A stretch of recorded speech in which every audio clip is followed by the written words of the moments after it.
شما ناتوانبینانی که در خارج کشور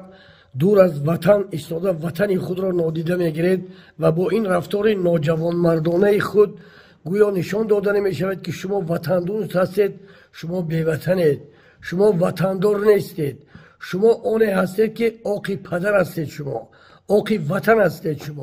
شما با این رفتار ناجوانمردانه گمان نکنید که شما کاری بزرگی کردید. نه، تمام ملت تاجیک، تمام خلق نیکنام و سربلند تاجیک امروز رفتاری ناجوانمردانه شما را محکوم میکند و به شما برای شما توف میکند، برای شما تمام بدترین سخنها را میگوید، برایتان تمام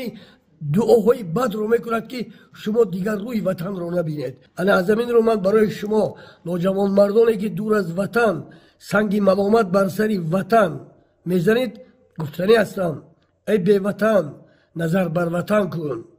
ای بی پدر نظر بر وطن کن، بر روح پاک پدران وطن، ای بی نظر بر وطن کن. بینگر درختزار وطن شکفت، بینگر چمنزار وطن شکفت، بینگر که مادر و پدر و خلق و وطن به تو حیفا که حیفی بودنی تو گفت.